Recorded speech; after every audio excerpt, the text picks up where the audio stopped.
And I'm like, oh no. That's very special. You got to imagine me in my pants at nighttime scribbling on the back of paintings my children have made. That's really exciting. It's nerve-wracking. My music really is about the processing of pain.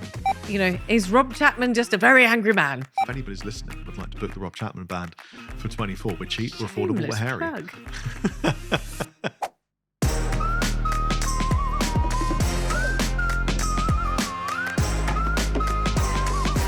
Welcome to an end of the year very special The Interviewer.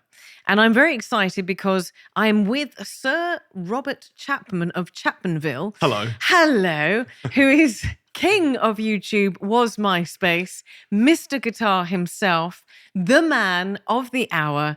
How lovely to have you here, Rob. Thank you very much, Trudy. I very much appreciate the intro where I'm called Sir. It's the first time, I think, I've ever been referred to as Sir Rob Chapman. You see? Yeah, even though I feel like I'm being abducted by aliens in our little UFO light type situation. We've upgraded since the last time we It is a did big an upgrade. yeah. The table feels good, although there's some kind of interesting smelling glitter. Yes, And, that was from a previous show. I'm not going to tell you what that was all about. Yes. Mm-hmm. It's super cool to have you here. Now, we interviewed quite a long time ago, and we had a little short interview on The Interviewer, the show that preceded The She Word. And the show, The Interviewer, is the show that I still love doing because I get to do this. And I had been saying for a long time I'd sit down with you and do a follow-up interview. And then just about a couple of months ago, I announced that I had just finally submitted my paperwork for my Maltese citizenship. And you got in touch because you've been through a similar process, and we kind of bonded. And I said, right, we have to find some time to sit down. Yeah. So thank you so much for getting in touch with me at that time, because you kind of made me feel a little bit better. We actually, were we on the phone or we were had just a moment messaging? on the phone for quite, well, we started off messaging. We had a moment. It's like glitter. It's like the glitter's coming I think in. I worried you a bit because I was like, have you done this? Have you done that? Yeah, and then yeah. did this happen? And then I was like, oh no, I think I've really worried Trudy. So I rang you and made sure that I hadn't worried you with part of the Yes, you process that did. I had been through, because I am now technically Maltese through marriage, and I cheated, really. I married one. So, and I knew my way through it. And we were talking about the interview process. That was what it was. That was the funniest thing, because we then established the fact that I'm actually applying for citizenship. Although I am married to a Maltese, I'm doing it in my own name. And I accidentally went through that interview process probably about 6 months ago at the ID card office, where they decided that I needed to change it and were asking me what color my work kitchen tops were. And I had no idea. What colour are your kitchen tops, by the way? I think I said grey. Just want to be able to visualise. I was moving at the time from one place in Nashar to a place in Rabat, and I was trying to think to myself, which kitchen tops will my husband choose? You know, I was trying to work out that. So it was complicated, but I'm obviously still in the process of waiting to find out whether Malta will accept me. But you were very reassuring, and you made Malta has already accepted you. Oh, you don't need to. I can speak as a Maltese citizen. You look at you with your little look at you. That's basically a fingers up from an English person to another English person. No, not at all. No. I think you're part of the Maltese social infrastructure. You've been here for years, and literally years, and you've been doing all sorts of cool. You've interviewed the ex-prime minister and all sorts of stuff. You're royalty here now. So well, you'd like to think so, but we'll see. I don't like to, as my lawyer keeps saying, you don't count your chickens before they've come in, roosted, laid their eggs, and gone home again. Yeah. But listen, this is all about you, because I do follow you. And last time we spoke, I was wonderfully, wonderfully impressed and really kind of profoundly moved by your backstory, because you are Rob Chapman of Chapman Guitars and have this YouTube presence, which started on MySpace. How many YouTube subscribers have you got now? Oh, God. Don't pretend you don't know. I actually don't. It's more than 700 and... I don't know, 700,000 plus. I don't know. It's like 1 million. No, it's it's not like, a let's million. just go with that. Okay, it's not 1 million yet. It will be at some point. Which is part of what you do, but you also have Chapman Guitars. But when we spoke originally, you were talking about how your career started, and it was nowhere near guitars and where you started from. And we're not going to go back and sort of go through that part of your story again, because I would strongly recommend go back to the beginning of the interview on either on Spotify or on YouTube. Go and watch the interview there. It's absolutely brilliant. And at the time, it was the most watched interview that I'd had, because of course, all of your YouTube-y people were kind of impressed to seeing you sit down with a blonde in this room and talk about your backstory. You're the only one that's ever happened with. So to be fair, it was a global first for me. Honestly, I think the whole YouTube thing has just been a mechanism for me to kind of rediscover who I am and what I love on a biannual basis, you know. So at the moment, I'm just obsessed with writing and releasing music, and that's all I've done for the last 6 months. And previously, it was just about making gear demonstrations, and it's just been a revolving sort of change of creative output. And YouTube is great; it's like a diary, you know. Sort of, you look back and you think, "Wow, look at my crazy hair! Look how much weight I had," you know. And then I even sometimes find riffs I'd written but forgotten in demonstration videos that I'm now releasing as music. And it's a fascinating thing to be a part of if you can sustain a healthy emotional detachment from any kind of reliability of outcome, because the outcome is never guaranteed. Well, that was a very complex sentence, but let's break that down for a second, Rob, because that's kind of cool. I like that. You're talking about the outcome physically, financially, emotionally, or psychologically, or what outcome are you talking about there? Because the reason I ask that is because since I interviewed with you, we do the she word. We quite often talk about the effect of being present online. Yeah. And for a lot of people, you know, that's a little bit of a dopamine hit thing going on there. Yeah, it is. And like when I said how many subscribers, you're like, I don't know. And I'm like, well, you're obviously old school Generation X, where we really didn't care about all of that. So I fell in love with YouTube completely and utterly, and was obsessed with making content and creating videos and being, you know, this, not because I wanted to be a YouTuber, but because I loved making content, meeting people, forming a community. And then sometimes I would do these meet and greets or clinics and get, like, you know, loads of people, and we'd chill out, and I'd order pizza for them and we'd hang. And it was like bros hanging out, playing guitar. And I loved that community. For me, that was what it was about. And then YouTubers came into existence, sort of, you know, 5-6 years after YouTube was conceived of. And I didn't want to be a YouTuber. I'm a musician. I was the guy that, you know, toured different countries playing guitars, singing. I was signed. Yeah, that's another story for a minute.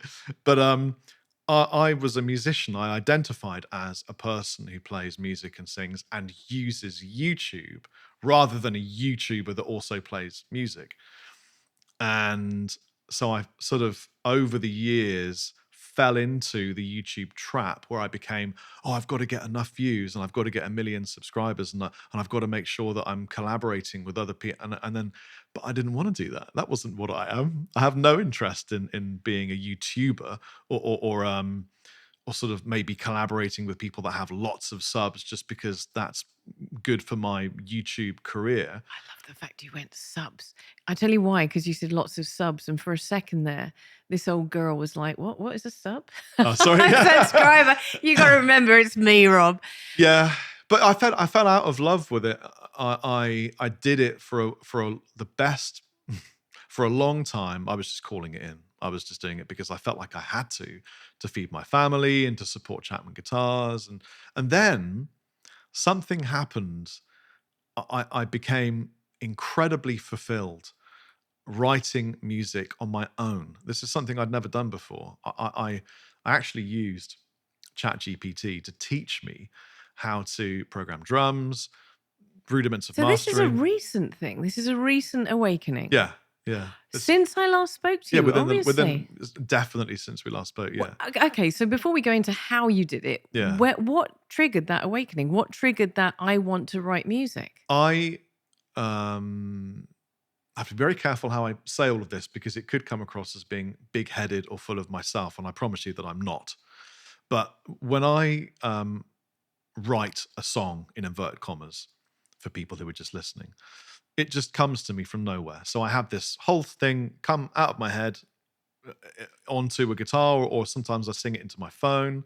If I have my phone on me, I'd play you a melody, and then I go, shit, I've got to record it, and I run into the back room of my flat, get out Logic Pro, get out an SM7B like this or whatever, and I sing the melody into it, and then I do a second track, all the lyrics, and then I get my guitar and I'll start doing scratch tracks, and then within 4 or 5 hours, I will have recorded the whole tune. And it's this, I think it's a catharsis. My brain is processing, generally with me, either anger or sorrow, into music. And I don't have control over it. It just is what it is. But it happens at the most awkward of times. I'll wake up for a piss at 3 a.m. and then my mind will go, oh, I've got a melody for you. And I'm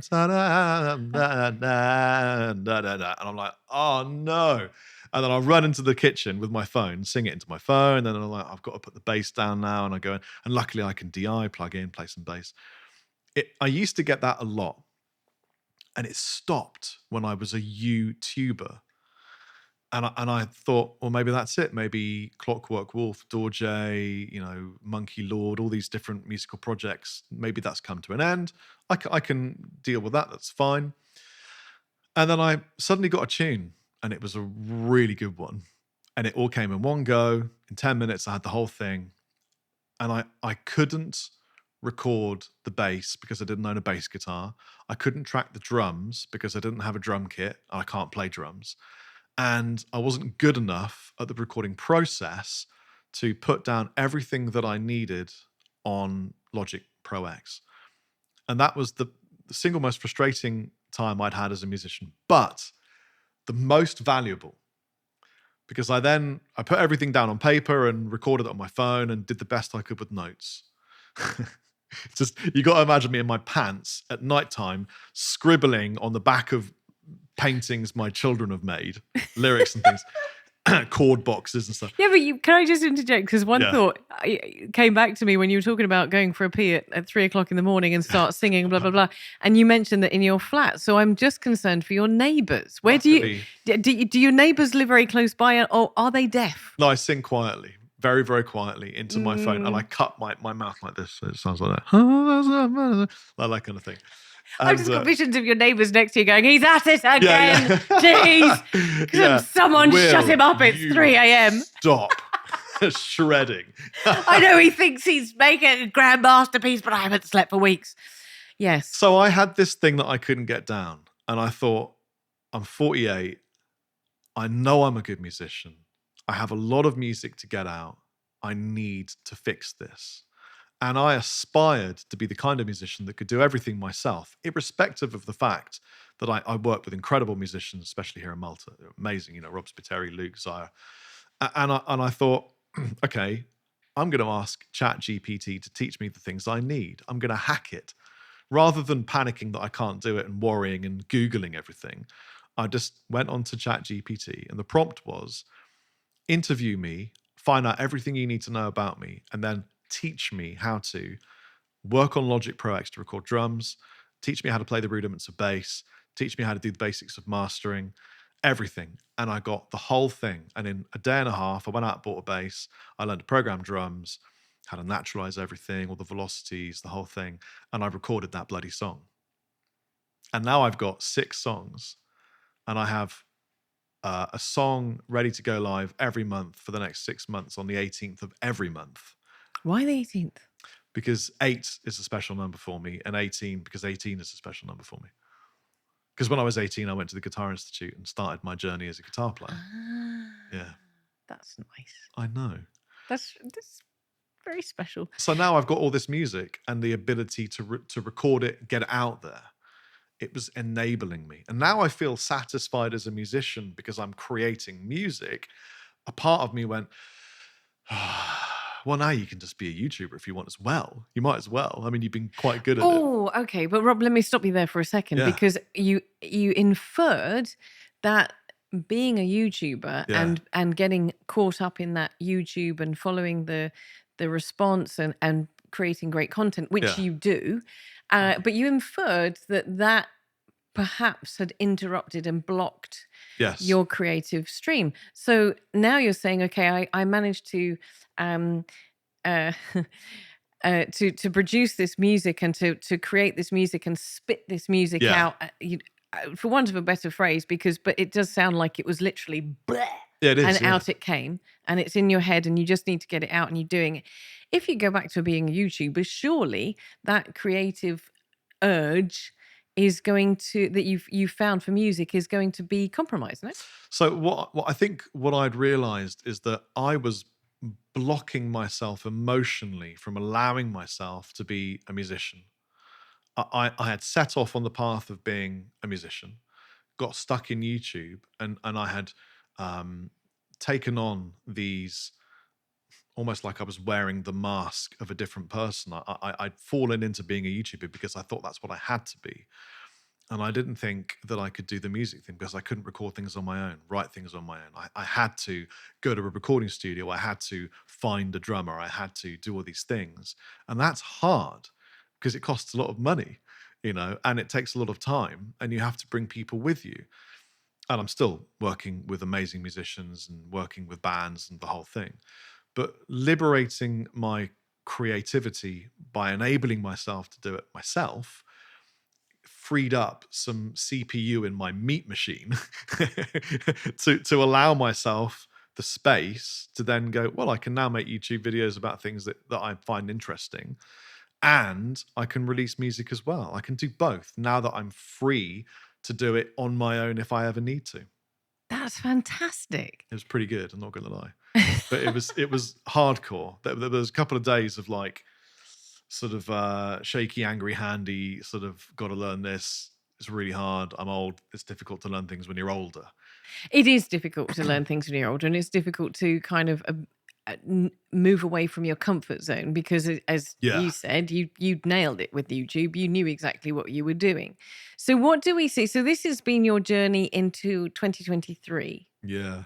So what are we going to see from Sir Rob Chapman in 2024? We're going to see these tracks coming out on the 18th of each day. So even each month, I should say. Yeah, so on the 18th of every month, there will be a track. So what I haven't told anybody is that on the 18th of this month, I'm releasing the last ever Clockwork Wolf and Company track. And this is a live version of Live Your Fate. And the reason that it's that track is because that was, for me, the song is all about the process of being a musician, allowing you freedom from your fears and your emotional baggage and the whole, it's ubiquitous with musicians. We're processing all these problems and pains. That's how we deal with things. And one thing I feared was about that experience for me. The reason it's the last Clockwork Wolf and Company song is because I had been quite frustrated trying to book shows for any of the bands that I was in. Routinely, if I got a show booked, maybe, I don't know, I did a show in Poland, I did a show in Geneva, I did a show in Norway, whatever, America, England, doesn't matter where it is, they would often put the band and then they would say, featuring Rob Chapman. And I was like, vomit. That is awful. It makes me sound like I'm this giant up my own ass ego guy, and I'm not at all. I love being in a band for the sense of fraternity and sharing the journey and writing with people who were better than me, frankly. But whenever someone wanted to book me, they wanted to book Rob Chapman because I'm everywhere if you look at YouTube Guitar. Yes, because YouTube is Rob Chapman. Yeah, it's not the band. Yeah, exactly. I accept that I am an established brand. And they didn't want to book Clockwork Wolf and Company. They wanted to book Rob Chapman with a band. So I went for a really good meal with Luke. I was talking about this, and he said, well, why don't we just call the band Rob Chapman? And I was like, oh man, it just sounds awful. And I mean, the first really good band I was in, Dorje, was originally called the Rob Chapman Band, and I begged them to call it a different band name, because being in a band with a name, it's much easier to create this vibe and world in which the music exists, and you're creating from that world. And calling it Rob Chapman suddenly at the time didn't feel like Rob Chapman was a vibe or a world to create from, because it's just me. So I didn't want to, be me. But Luke said, well, you are Rob Chapman and you're going to write music anyway. And people want to book Rob Chapman. Why don't you just call the Clockwork Wolf Company Rob? Why don't you call everything Rob Chapman?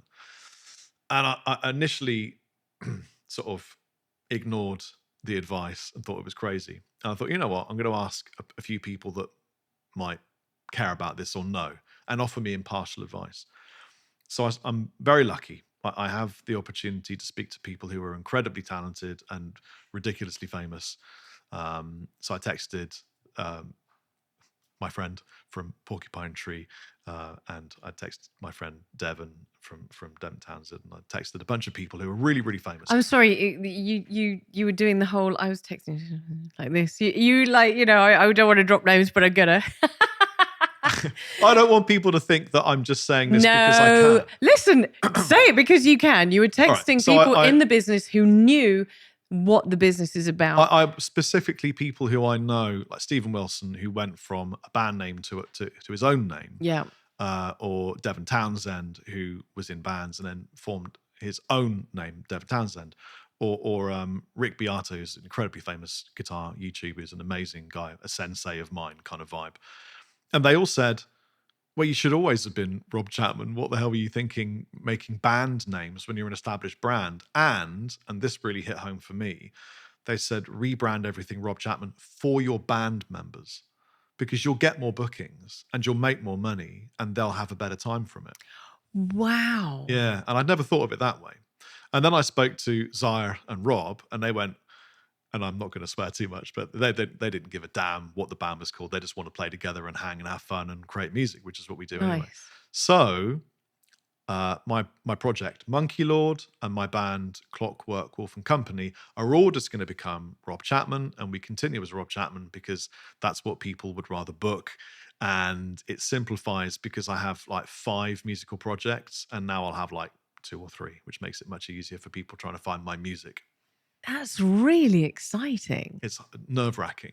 Yes, of course. I mean, again, to kind of look at it from the other side of the viewpoint, that if it is Rob Chapman, then the buck stops with you. Yeah. That's the other flip side of it, that is Rob Chapman. Rob Chapman's the front man, and if people don't have a good time, there's nowhere to hide. Not saying that for one second, Rob, that anybody would not have a good time, but there's nowhere to hide behind. You are up the front there. You're the front man, and you always were. Yeah. But now everybody knows that it's you're leading the whole thing. Well, as far as the Clockwork guys and I, it's the same band, the same rules. We come into a room, write music, and it just kind of happens in this dream state. It's really strange to experience, but it just kind of, we all go into this trance jamming, and then we get a tune.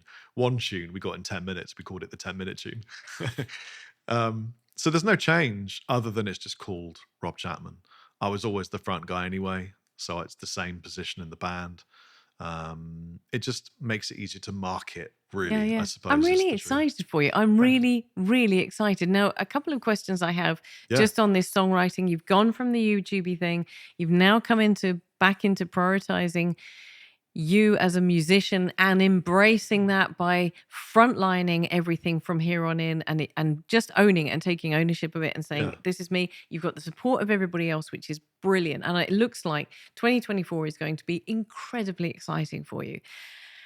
You talked about before, you've referenced this a couple of times, that your songwriting comes from a place of sorrow or anger. Yeah. Now, obviously, this is reflected in your style of music, whether that would be the melody or whether it be the lyrics. Is it always about sorrow and about anger? Are we just, is Rob Chapman just a very angry man? Because you talked about the cathartic nature of, like, basically brain vomiting onto a page and getting the music out. I'm trying to form an honest answer that is accurate, because it's very difficult to look at my muse as a secondary person and assess what it's doing. But very often when I get a whole tune, I don't know what it's about. I have no idea until it's recorded. And then I'm reading the words and I go, oh yeah, it's like someone else wrote it. I think the majority of my music is about experiences that have been very sad. If those experiences are left too long, they become anger, and then the songs become angry songs. But my music really is about the processing of pain. Whether the needle goes from sadness to anger, depending on how long it's been left in the human body, in my opinion, That is So, amazing. well, because if you feel sad, then eventually it turns to anger, then it goes away. Yeah, of is course. my experience. So I, unfortunately, have been through a great deal of sad experiences in my life. Everyone does. I'm not owning sadness, but I've had more than 3 friends commit suicide. I've had a lot of sorrow, and I've had to deal with it at a very young age. And I was always very like happy-go-lucky, kind of everything's going to be fine. And then suddenly when I was 18, my best friend killed himself. And then when I was 25, another one died. And then when I was in my 30s, another one died. And I've had a lot of death. I had 6 rescue dogs, all of them older, and they all died. Obviously, dogs pass away. But that hit me hard too. 6 of them's a lot of little boxes in the fireplace. And I think all of that had to go somewhere. And because I am a musician, for me, it went into music. But people often, and I'm talking particularly about men here as a man, we don't really process pain properly.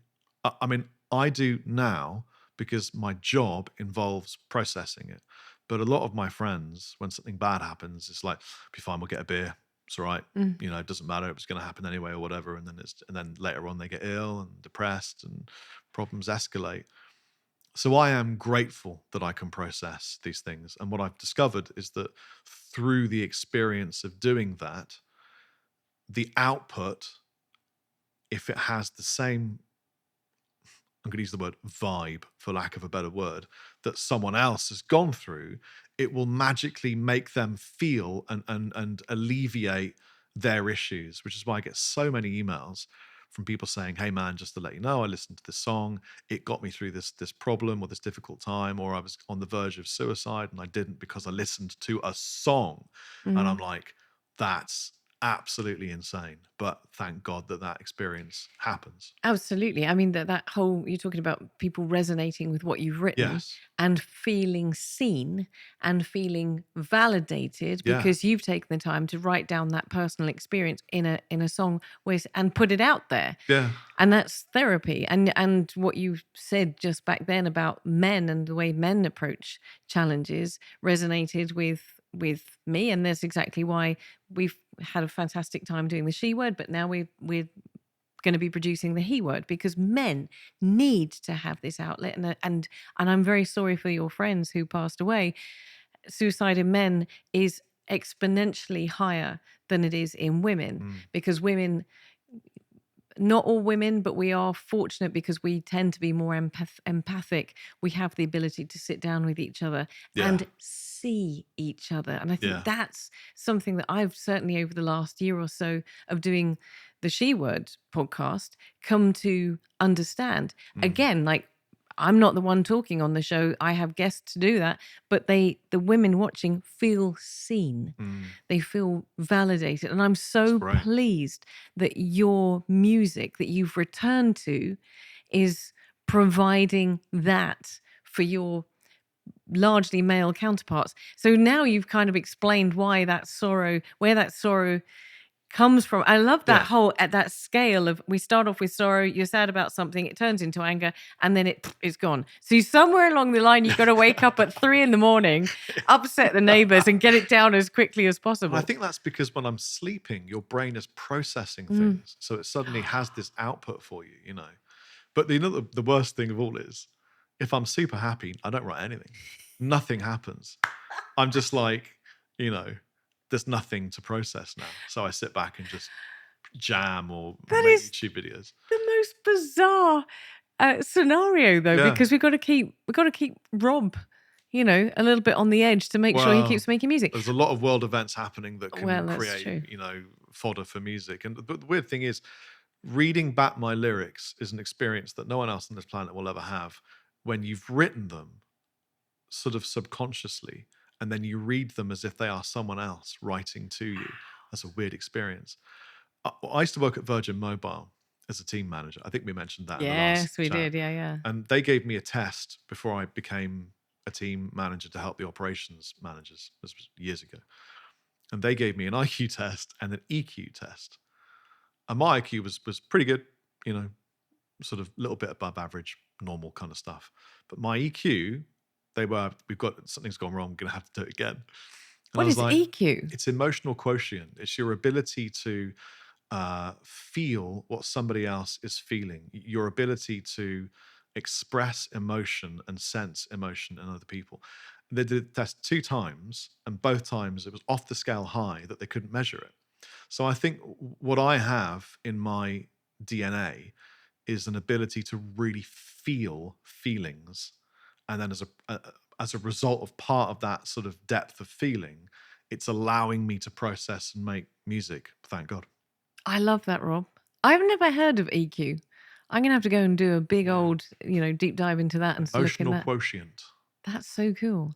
So tangibly, beyond just a song out every 18th, it sounds to me like you're going to be busy performing next year, because everybody's going to be booking Rob Well, Chapman. I hope so. I mean, I've definitely, COVID smashed live music, and all sorts of big festivals went down and are struggling, and they're doing 1 day rather than 2 or whatever. So I've got bookings for 25. For example, I've got, in Norway, I've got a booking, possibly in Greece, maybe Italy. But so far for 24, I've got like 1 or 2 bookings. That's it. So, but I haven't really put the feelers out. If anybody's listening would like to book the Rob Chapman Band for 24, we're cheap, we're affordable, we're hairy. And I'll teach clinics beforehand and shoot YouTube videos for you. You're booked, Rob. You're booked. That's absolutely brilliant. Can we do this again in another 6 months and find out where you're at? That would be great. Whenever someone cancels on you, I'll jump in last minute. It's not a problem. Excellent. I live down the road. There's Rob Chapman jumps in. Sir Rob Chapman jumps in every time I need someone. It's been an absolute pleasure to catch up with you. It's always very challenging, and I always feel like I've had a really good chat over a pint with an old friend. Yeah, well, we should have a pint at some point. If you could find me a gluten-free one somewhere. Challenge accepted. Let's do this in 6 months with pints of gluten-free. You and I both have to remember. Thank you so much. Cheers. Cheers. Oh man, I'm going to find you gluten-free beer now.